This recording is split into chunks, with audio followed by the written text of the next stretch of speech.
지금 버스 왔다가 0이 됐어요. 예. 입석 좌석이 없다고 네네. 못 하셨잖아요. 네. 이런 경우 종종 있으세요? 예, 꽤 자주 있는 편이고 거의 매일 있다고 보시면 될 것 같아요.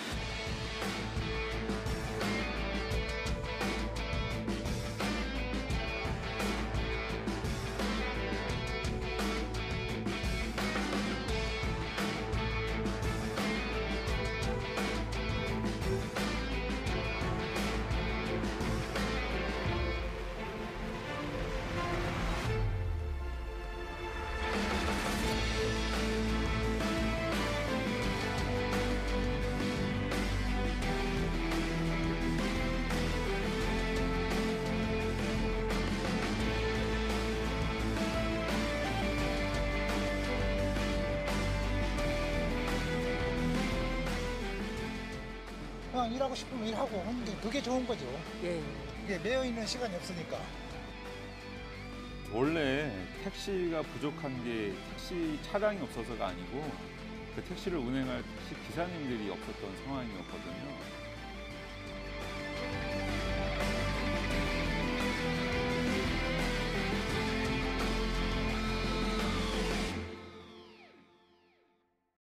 네, 여러분 안녕하십니까? 경기 인천 지역의 주요 현안을 집중 분석하는 인사이드 경인의 금철입니다. 지난 이태원 참사를 계기로 국내 교통 안전 시스템은 과연 안전한지 일제히 점검이 이루어졌었는데요. 그 결과 지난 11월 18일에 고속도로를 달리는 수도권 광역버스의 입석이 금지됐습니다. 입석 금지 시행 초기에는 차도 몇 대씩 놓치고 불편함이 많았었는데 한 달여가 지난 지금은 어떨까요? 입석 금지 외에도 택시 강제 휴무 제도인 택시 부제도 해제됐습니다. 승찬한 해소를 위해서이긴 한데 50년 만에 폐지된 제도라서 교통생활에 큰 변화가 일어났는데요. 오늘 인사이드 경인에서는 입석 금지 그 후 한 달간 어떤 문제가 있었는지 또 택시 부제 해제 등 우리 생활과 밀접한 교통을 주제로 말씀 나눠보겠습니다. 출연자 소개해드리겠습니다. 녹색교통운동 민만기 공동대표 나오셨습니다. 네, 안녕하십니까? 경기연구원 교통물류연구실 김재만 선임연구위원 나오셨습니다. 네, 안녕하십니까? 네. 자, 민 대표님. 네. 먼저 외국과 우리나라를 좀 절대적으로 비교하기는 어렵습니다만 외국에 비해 우리나라의 교통 시스템이 비교적 잘 구축되어 있다. 이런 평가를 받았었는데요. 버스도 국내 교통 체계에서 종류가 좀 상당히 많지 않습니까? 어떤 종류가 있고 또 그 가운데 이번에 좀 문제가 되고 있는 광역버스 어떤 특징을 갖고 있는지 좀 설명해 주시죠. 네. 우선 장거리 지역 간 교통에 사용하는 버스는 시외버스나 고속버스라고 하죠. 그거 말고 이제 지역 내에서 사용하는 버스는 시내버스라든지 농어촌 버스라든지 마을버스 같은 게 있을 수 있습니다. 그리고 그거 외에 이제 버스 중에는 여객 운송사업, 노선이 있는 노선을 운영하는 노선 버스가 있고 또 전세버스처럼 이렇게 대여하는 그런 버스가 또 있습니다. 광역버스라는 구분은 지역 내 버스 중에서 광역버스, 이제 주로 빨간색을 칠하는 버스죠. 광역버스가 있고 간선버스가 있고 그다음에 지선버스가 있고 그다음에 순환버스라는 것도 있습니다. 그래서 광역버스는 2개 이상의 광역지자체를 연결하는 그런 버스를 광역버스라고 합니다. 김 의원님, 예. 그 광역버스 지금 그 한 달 동안 입석 금지가 시행이 되면서 여러 가지 시민 불편함 같은 것들이 이제 나타나고 있는 상황이지 않습니까? 자, 광역버스 숫자는 좀 어느 정도고 또 그 이용하는 어떤 승객들 지금 추세는 어떻게 지금 볼 수 있을까요? 광역버스는 아까 설명드린 것 같이 이제 2개의 도를 운행하는 버스인데 이게 경기도에서 서울로 운행하는 광역버스가 한 300개 노선에 2,500대가 운행되고 있습니다. 그리고 그 2,500대가 하루에 한 50만 명 정도를 수송하는데 최근에 이제 코로나 때문에 그 숫자가 한 40만 명 정도로 줄었고요. 그 중에 한 1% 정도가 저희들은 이제 입석으로 운영한다, 이용하고 있었다고 봅니다. 그래서 한 4,000명 내외 입석으로 이용하고 있었고 이 부분들이 이제 조금 이제 불편함을 느낀 분들이죠. 자, 민 대표님, 그 입석 금지 제도를 그 한 달 전부터 사실상 전면 시행을 한 거죠. 네. 자, 전면 시행을 한 이유 어떤 것으로 꼽을 수 있을까요? 사실은 이번의 경우에는 지난 14년의 시행 때하고 좀 다른 게요. 그 정부에서 시행했다기보다는 버스 운수 산업의 주체인 회사와 노조가 결정을 해서 시행하는 이런 측면이 강합니다. KD 운송그룹이라고 하죠. 경기도의 광역버스나 시내버스를 많이 운영하고 있는 그 회사인데요. 그 회사의 노사가 함께 입석 운행을 금지 중단하겠다라고 발표해서 시행하고 있는 게 18일부터입니다. 물론 그 전에 올해 7월부터 여러 경기도의 회사들 중에서 공공버스를 운영하는 회사들이 이 입석 운행 금지를 시행한다고 했었습니다. 정부에서는 이런 입석 금지 상황에 대해서 이 문제를 해결한다는 차원에서 대책을 세워서 적극적으로 이 대책을 세워서 문제를 해결해 보겠다라는 입장을 취하고 있습니다. 그래서 실제로는 7월에 공공버스에서 먼저 했고 그다음에 이태원 참사가 일어난 다음에 이 KD 운송그룹을 포함한 상당한 많은 공공버스 외에 민간 운영버스까지 포함돼서 이 입석 운행 금지를 시행하고 있는 그런 상황입니다. 지금 민 대표님도 말씀하셨지만 근데 과거에도 이렇게 입석 금지가 있지 않았습니까? 김 의원님? 그 2014년에 세월호를 겪으면서 입석 금지가 이제 안전을 위해서 필요하다 그런 사회적 인식에 따라서 시행을 했었는데 그게 이제 지속되지를 못했죠. 그게 가장 큰 문제는 이제 민간 버스 운송업체들이 버스를 운행하고 있는데 이분들은 수익 창출이 최고의 목표이기 때문에 이게 이제 같은 차 한 대를 운행하면서 승객을 그 좌석만큼만 태우는 것보다 입석까지 태우는 게 더 수익이 크기 때문에 그 부분을 저희들이 어떻게 할 수가 없었죠, 공공에서. 그래서 이제 점진적으로 그 부분을 해결하기 위한 제도적 정비를 점진적으로 해왔고, 그 이제 가장 큰 변화는 그 민간에서 운영하던 버스 운영 체계를 공공이 재정을 지원하는 형태의 준공영제 체제로 저희들이 이제 전환을 했습니다. 그게 이제 경기도에서 남경필 지사님 때 1차로 했고, 이재명 지사님을 거치면서 이제 전체적으로 준공영제가 시행이 됐습니다. 자, 민 대표님. 네. 그런데 그 이번 시행 한 달 동안도 승객 불편, 그 혼란 같은 것들이 좀 벌어졌단 말입니다. 자, 이게 2014년 8월에도 시행을 한번 해봤었는데 그 이번에 그 당시 시행했을 때의 어떤 그런 혼란상, 이런 그 비슷한 혼란상들이 나타나고 있는 이유, 무엇 때문이라고 볼 수 있을까요? 예, 2014년 7월부터 8월까지 한 달 정도 이게 시행이 됐었는데요. 말씀하셨다시피 그때 시행했던 계기가 세월호 사건이 있는 다음에 과연 이렇게 안전이라고 하는 문제에서 고속도로를 달리는 버스에서 서 있을 수 있느냐, 큰 사고로 연결되지 않느냐라고 하는 문제가 지적되면서 이제 이게 시행을 했거든요.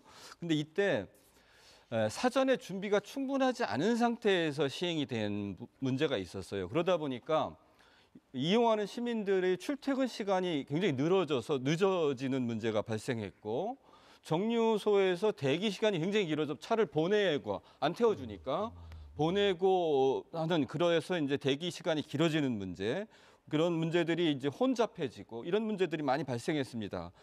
그런 문제가 발생한 거는 준비 없이 시행했기 때문인데, 사실은 이제 이 준비의 내용은 뭐냐면은 앉아서 좌석으로만 서비스를 할 수 있을 만큼 정차가 없어야 되고 공급이 확대됐어야 된다는 측면이죠.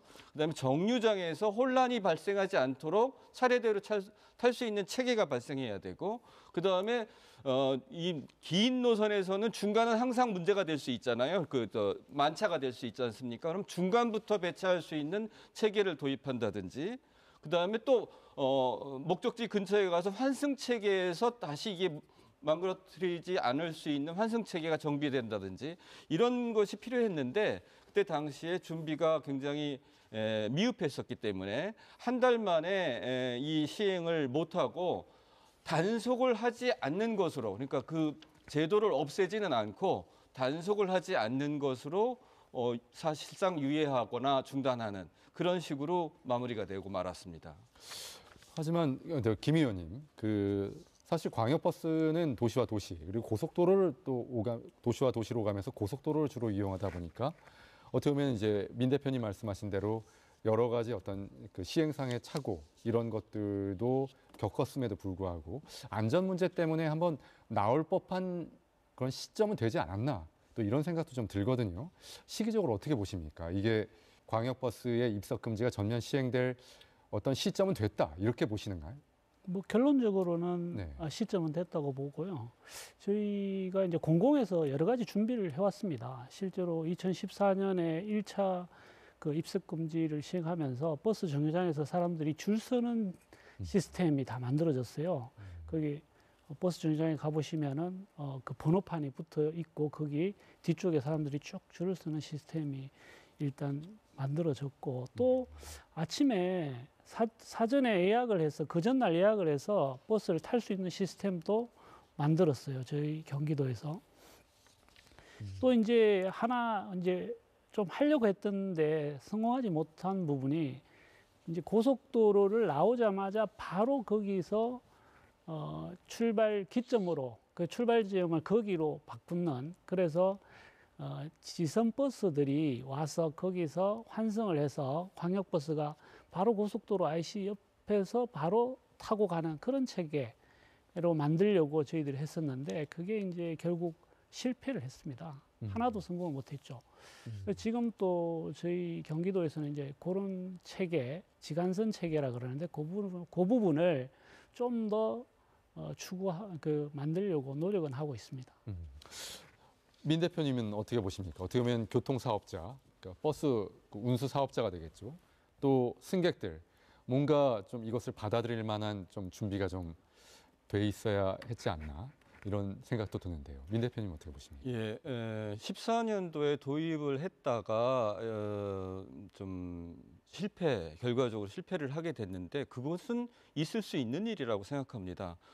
우리가 문제를 해결해야 되는데 할 때마다 항상 성공하는 건 아니거든요. 근데 그렇게 실패를 했다고 하면 사후 약방문이라도 잘 했어야 됩니다. 그러니까 뭐냐면 그때 준비가 부족해서 필요한 제도긴 한데, 안전 때문에 필요한 거기 때문에 필요한 제도긴 한데 준비가 부족해서 시행이 어려웠다면, 그러면 이제 유예 조치를 해놓은 다음에 그 다음에 준비를 잘 갖추었으면 좋은데, 이번에 이태원 참사 이후에 다시 계기를 활용해서 다시 시도를 하는 데 있어서 준비 상태가 예전과 큰 차이가 없을 정도로 여전히 준비가 미흡한 상태다라고 하는 것은, 그것은 좀 매우 유감스러운 일이라고 하지 않을 수가 없습니다. 그렇지만 여하간 준비 상태가 여전히 그렇게 미흡하고서 유감스럽다고 해서 이번에 또 실패하면 안 된다고 생각하고요. 잘 해서 성공할 수 있도록 증차 계획이나 공급 계획이나 시민들의 협조나 이런 문제들이 모두 함께 잘 이루어지길 바랍니다.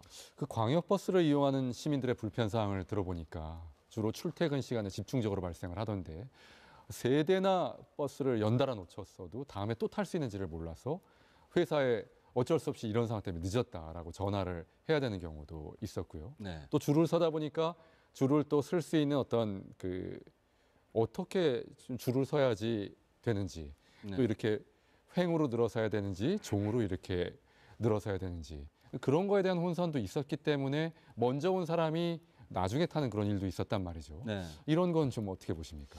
그러니까 이게 증차만 하고 공급 확대만 할 일만이 아니라 사실은 정류소라든지 환승 체계 같은 게 다 잘 정비돼야 되는 거거든요.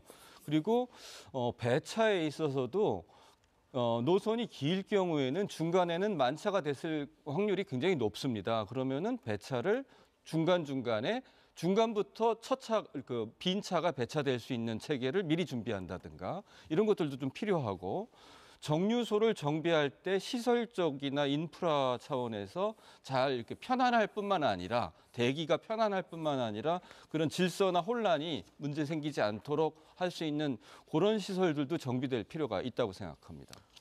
네, 그럼 여기서 광역버스 입석 금지 시행 한 달 동안 상황이 어떻게 바뀌었을지 궁금한데요. 한 달 전 상황과 비교하기 위해서 저희 제작진이 지난 월요일 출근 시간에 현장으로 나가봤습니다. 함께 보시죠.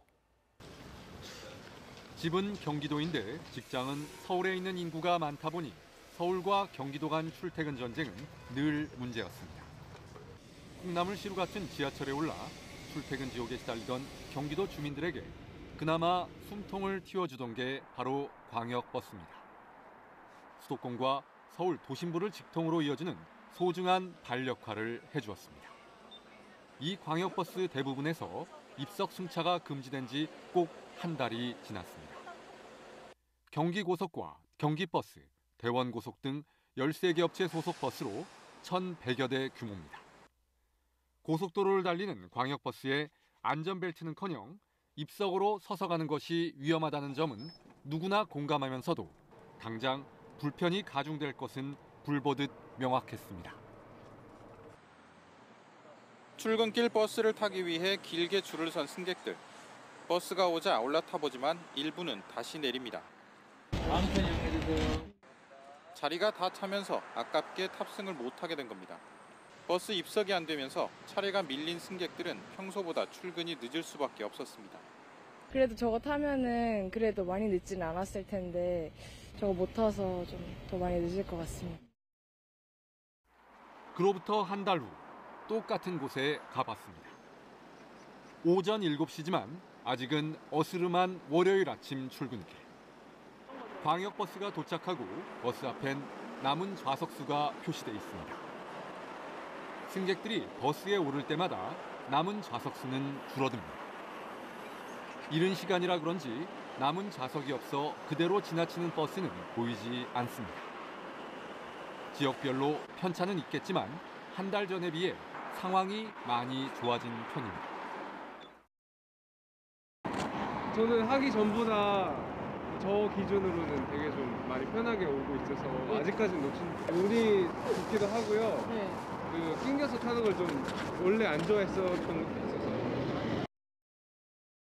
오전 8시 본격적인 출근 시간에 접어드니 강추위는 몰아치는데 버스를 기다리는 줄은 길어집니다. 버스를 막 타려다가 바로 앞에서 좌석이 동나는 바람에 승차를 포기하는 일도 생깁니다. 지금 버스 왔다가 0이 됐어요. 예. 입석 좌석이 없다고 우리 네네. 못 하셨잖아요. 네. 이런 경우 종종 있으세요? 예, 꽤 자주 있는 편이고 거의 매일 있다고 보시면 될 것 같아요. 입석 금지 시행된 지가 한 달인데도 크게 달라진 게 없으신가요? 달라진 게 없다라기보다는 많이 바뀌었죠. 이제 예전에는 버스가 자주 오기도 하지만은 입석이 가능했으니까 어떻게든 타서 제가 중시간에 출근을 할 수 있었는데 입석을 못 하게 되면 이제 아무래도 탈 수 있는 확률이 줄어들게 되고 저 같은 경우에도 이제 일주일에 한 3-4번 정도는 이제 버스를 한 대 이상 걸렸던 것 같아요. 버스는 많은데 그 버스의 대기줄이 어느 지점인지 정확히 표시가 안 돼 있다 보니 허탕을 치는 경우도 다반사입니다. 예전보다 약간 불편한 사실이고 특히나 이런 표시가 안 돼 있는 차량들 때문에 꼭 해줘야 될 것 같아요. 이제는 그 입석 금지까지 있으니까 정확하게 타야 되니까 그런 어려움이 있네요. 그래서 표시가 되어 있는 차량들 때문에. 입석 금지 이후 불편을 덜기 위한 조치들은 속속 나오고 있지만 근본적인 해결은 요원한 상황입니다. 국토교통부 대도시권 광역교통위원회와 수도권 지자체는 출퇴근 시간대 광역버스 운행 횟수를 늘리는 광역버스 입석 대책을 추진해 왔습니다. 대도시권 광역교통위원회는 지난 18일에도 서울시, 경기도와 광역버스 증차에 합의했다고 밝혔습니다. 이 합의로 전세버스 28대, 정규버스 30대가 추가로 투입됩니다. 이렇게 되면 출퇴근 시간대 좌석 4천여 석이 늘어납니다. 하지만 문제는 시기입니다. 전세버스는 내년 1월 운행을 시작할 예정이고 정규버스는 차량 제작 기간과 계약 시기 등을 고려해 3월 초나돼야 운행될 계획입니다. 민 대표님, 네. 이번에는 승객 얘기를 한번 해보죠. 자, 입석 금지가 도입된 다음에 좌석이 몇 개 남았는지는 그 버스 앞면에 표시되어 있기 때문에 기다리고 있는 승객들의 입장에서는 과연 내가 탈 수 있을까, 이번 오는 버스를. 그게 불안할 수도 이런 상황이지 않습니까? 자, 승객들이 도저히 그거에 가늠이 안 되는 상태에서 다른 대안을 이용할 수 있는 그런 기회까지도 좀 뺏을 수도 있는 그런 상황인데요. 이런 문제 어떻게 봐야 될까요? 네, 이게 제 말이 계속 중복될 수밖에 없는 측면이 좀 있는데요. 사실은 이제 우리나라가 신기술과 IT에 좀 세다는 측면이 이번에도 이 버스에서도 나타났어요.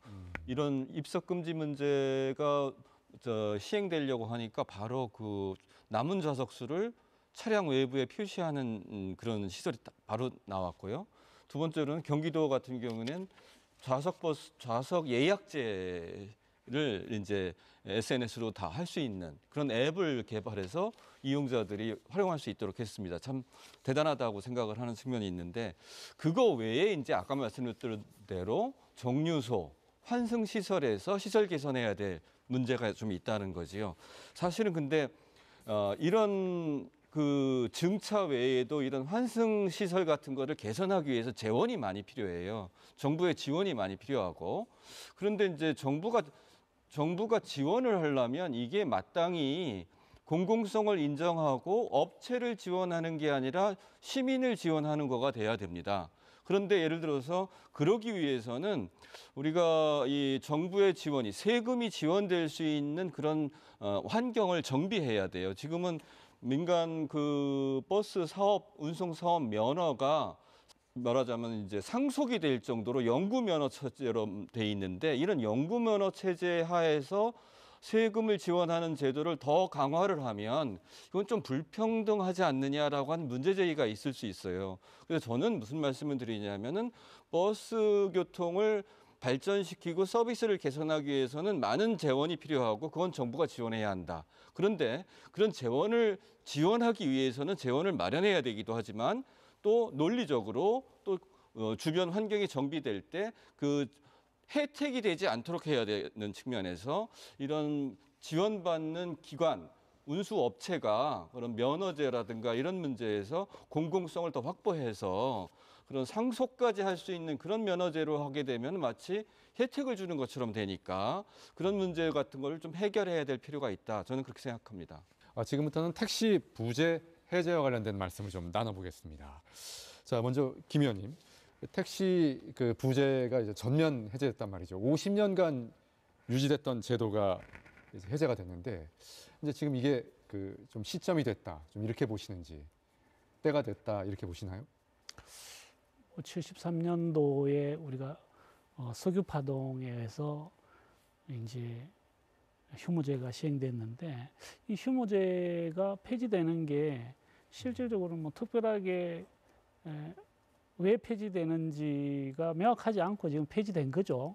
그냥 심야 시간에 택시 공급 대수를 늘리기 위한 그런 목적으로 그냥 폐지가 됐는데, 실질적으로 지금 이제 택시 운전사들이 야간에 나가지 않는 그런 여러 가지 이유가 있는데 그 부분을 해결하지 못하고 폐지만 해서는 효과를 얻을 수 없는 거죠. 그래서 다른 여러 가지 그 조치들이 또 이제 보조적으로 이루어져야 될 걸로 파악하고 있습니다.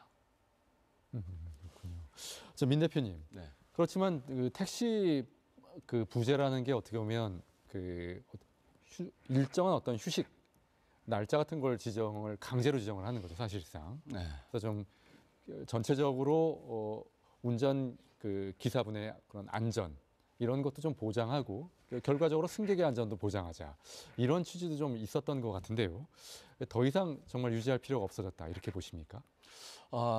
그거는 좀 상황이 다른 것 같습니다. 사실은 맨 처음에 이 부재 운행이 도입됐을 때는 석유파동 당시에 유류 절약 때문에 도입됐던 건데요. 나중에는 어떤 거냐면 차량이라는 게 이제 특히 개인 택시 같은 경우에는 그 자격 면허에 대해서 차량을 운행할 수 있는 자격이 있다고 해서 주는 거기 때문에 개인한테 그 차량 관리를 다 맡기지 않습니까? 그런데 계속 운행을 하게 되면 차량을 정비한다든지 또는 운전자 자신의 어떤 건강 관리라든지 과로 방지라든지 이런 문제를 할 수가 없기 때문에 특히 개인 택시의 경우에는 프리미엄이 굉장히 고액으로 붙어 있는 경우가 많아서 이런 걸 무리하게 산 경우에는 그런 어떤 부채 같은 거를 갚기 위해서 과로를 할 수 있거든요. 이 과로는 차량 정비를 덜 한다든가 과로를 한다든가 하는 문제는 바로 승객 안전으로 연결되기 때문에 그 부재 운행이 그런 측면에서 안전관리적인 측면도 있었던 겁니다. 그런 건데 그거를 해제할 필요성이 있고 이미 불필요해졌다. 이렇게 말하기에는 안전관리인데 왜 불필요하지 하는 문제 제기될 수가 있습니다. 또 하나 이 택시 부재제 어떤 명분으로 작용했던 것 가운데 하나가 승객들의 불편해소. 물론 아직도 빈 택시가 야간에 많이 보이는 경우도 있고요. 또 경기 침체와 더불어서 또 그런 우려가 더 늘어날 것을 우려하는 목소리도 높습니다. 그럼에도 불구하고 특정 도심 같은 데는 여전히 야간에 심야 시간에 택시 잡기가 또 힘든 곳도 많이 있단 말이죠. 네. 택시 부재 해제가 좀 이런 것들은 좀 해소할 수 있는 계기가 되지 않겠냐. 아마 이런 판단도 있었을 것 같아요. 어떻게 보십니까? 네, 잘 알려 있다시피 심야 승차난이 너무 심각해져서 부재 해제를 했다라고 이미 알려져 있고 보도가 많이 됐기 때문에 국민들도 그렇게 알고 있는 분들이 많습니다. 그런데 심야 승차난이 심각해지고 잘 해결이 안 된다라고 하는 문제하고 그런 문제를 해결한다고 하는 취지와 목적하고 수단 방법이 잘 일치가 안 되는 것 같다는 생각이 좀 듭니다. 왜 그러냐면은 개인 택시의 경우에는 경기도도 마찬가지고 법인 택시에 비해서 훨씬 많아요. 전체 택시의 한 65% 이상이 개인 택시입니다. 그럼 개인 택시들은 사실은 그렇게 많은데 왜 심야에 운행이 덜 될까? 개인 택시 기사님들이 심야 운행을 기피해요. 고령이라고 하는 이유도 있고 두 번째로는 취객이라든지 하는 상대가 취객을 상대한다든가 하는 문제가 있으니까 그걸 좀 기피하는 경향이 있습니다. 그래서 실제로는 법인 택시는 예를 들어서 일일 2교대제를 하는 법인 택시의 경우에는 야간에 나온 조는 야간에 그냥 활동을 할 거 아닙니까? 그러니까 기피 없이. 이렇게 됐던 건데 지금 부재 운행을 해제하면 개인 택시만 있는데 개인 택시는 이게 여전히 심야 운행을 기피해버리면 소용이 없게 되는 거예요. 오히려 지금 전체적으로 본다면은 택시 종사자 숫자가 너무 많이 줄고 있기 때문에 가동률이 떨어지고 자동차가 차고지에 회사 택시의 경우에 그냥 운유 상태로 그대로 있는 상태입니다. 이 차들이 종사자가 없어서 못 나오다 보니까 심야에 택시가 모자라게 되는 그런 문제가 나타난 것인데 개인 택시 부재만 없앤다고 해서 문제를 일거에 딱 해결할 수 있다 이렇게 생각한다는 것은 당국에서 조금 이게 좀 너무 안이하게 생각하지 않았나 이렇게 하는 그런 생각이 듭니다.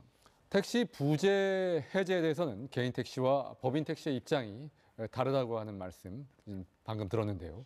저희가 현장에서 택시 기사분들을 직접 만나봤습니다. 한번 보시죠. 택시 부재는 택시 강제 휴무 제도를 말합니다. 예를 들어 3부제라고 하면 이틀은 운행을 하고 하루는 의무적으로 휴무를 해야 합니다. 1973년 석유 파동을 계기로 도입돼 49년간 지속됐습니다.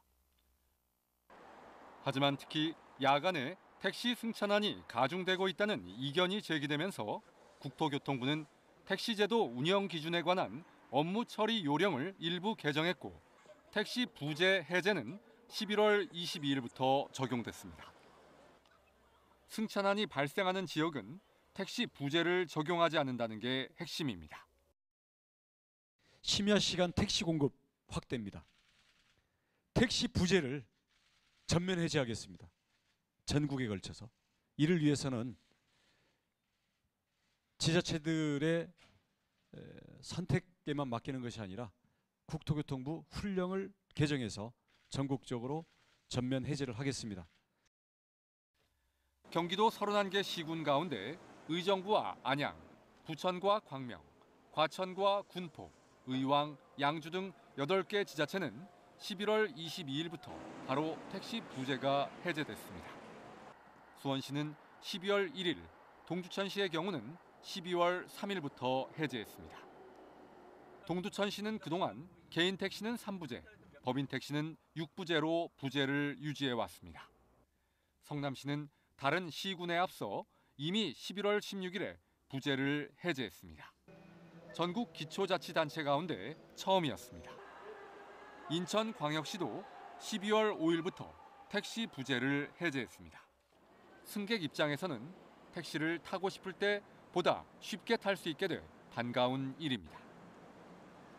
하지만 일선 택시 기사들의 반응은 극명하게 엇갈립니다. 묶여 있을 때보단 좋죠. 네. 옛날에는 막 피곤해도 어쩔 수 없이 나갔어요. 그렇죠. 쉬는 날 쉬려면은 안 쉬는 날은 일을 해야 되잖아요. 뭐 볼일 있어 쉬는 날을 봐야 되고 평일에는 못 보고. 그러니까 지금은 내가 볼일 있으면 아무 때도 볼일 보고 그냥 일하고 싶으면 일하고 하는 게 그게 좋은 거죠. 예. 이게 매여 있는 시간이 없으니까. 반면에 부재를 해제한다고 해도 개인 택시 기사들이 이미 많이 노령화돼 있어 효과는 제한적이라고 말합니다. 문제는 법인 택시입니다.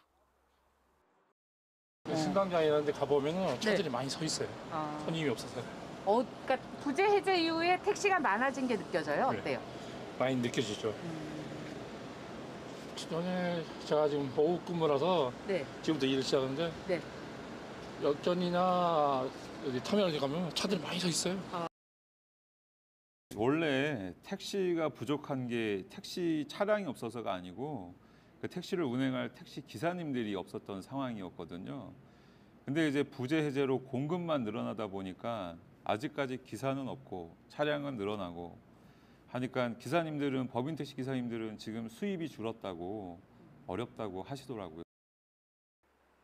더욱이 서울시의 경우 내년 2월부터는 기본 요금을 3,800원에서 4,800원으로 인상해서 부재 해제 이후 줄어든 택시기사 수입을 보전해 주기로 했습니다.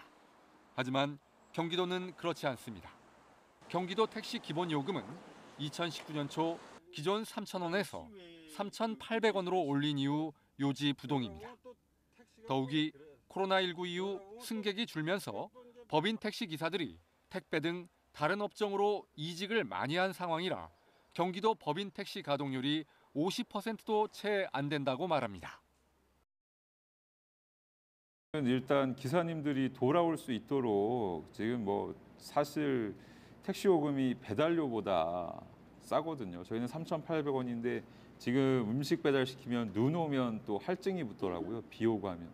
그러면 4,000원 정도인데 저희는 그거보다 낮은 운임 때문에 배달업종으로 이직을 많이 하셨어요. 지금. 그것 때문에 기사님들이 없으신 건데 그런 분들을 다시 유인하기 위해서는 뭐 요금 현실화 가장 제일 절실하고요.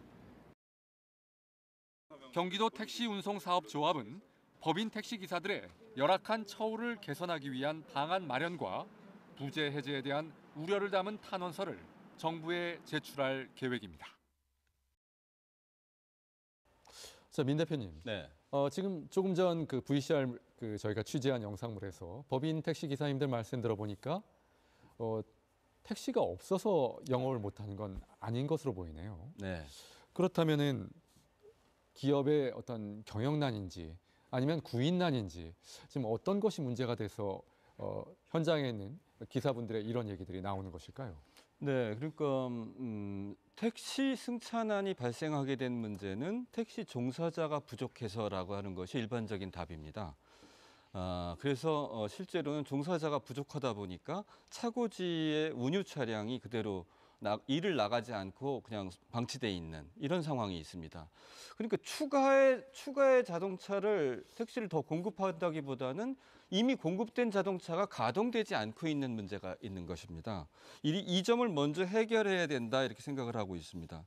그러니까 지금 경기도의 택시를 보면은 대략 한 37,800대 정도가 있다고 그러는데요. 법인 택시가 한 15,600대, 그다음에 개인 택시가 27,200대, 한 이 정도 있다고 그럽니다. 그런 상태인데 사실은 개인 택시의 경우에는 차량 한 대당 그 차주가 한 명이면 되지요. 그렇지 않습니까? 그런데 법인 택시의 경우에는 1일 2교대를 전제로 하면 차량 한 대당 2.5명 정도가 필요합니다. 휴일도 있어야 되니까.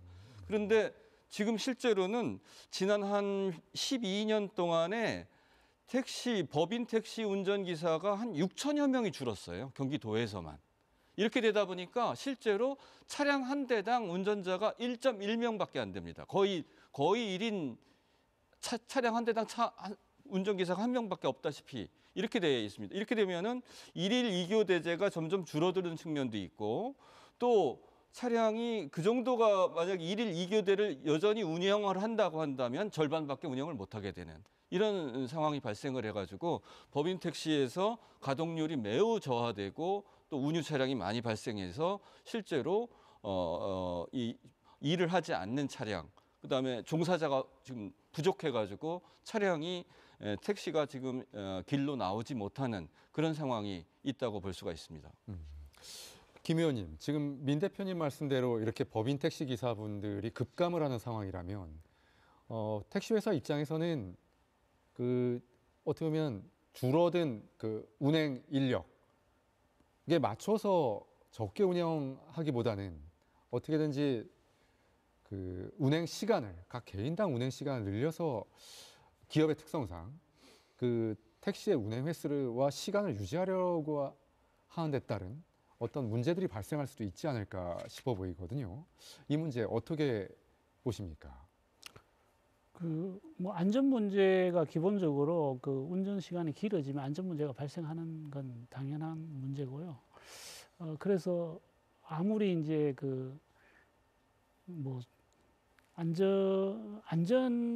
승객 운전기사가 아무리 길게 운전하더라도 24시간 이상 운전이 안 되니까 차량 대수가 이제 감소하는 그런 구조를 보이고 있고 또 운전기사들은 당연히 자기들은 선택을 하게 되죠. 다른 대안이 더 돈벌이가 되는 대안이 있느냐 없느냐 여기가 중요한데 이게 택배 시장이라든지 배달 시장 이런 부분들이 더 수익성이 높기 때문에 결국은 운전기사들이 이쪽으로 돌아오게 하려면 첫 번째는 이제 수입이 정대돼야 되는 거고 또 과거에는 이 개인 택시를 받을 수 있는 기회 이런 것들이 있었는데 요즘은 그런 기회들이 없으니까 또 다른 그런 혜택들이 추가적인 혜택이 있어야지 운전기사들이 돌아올 수 있게 하지 않을까 그렇게 생각하고 있습니다. 좀 민감한 문제이긴 합니다만 사실 어떻게 보면 요금 인상이라는 것에 대해서도 좀 이렇게 염두에 두신 그런 말씀이라고 생각이 되는데요. 네.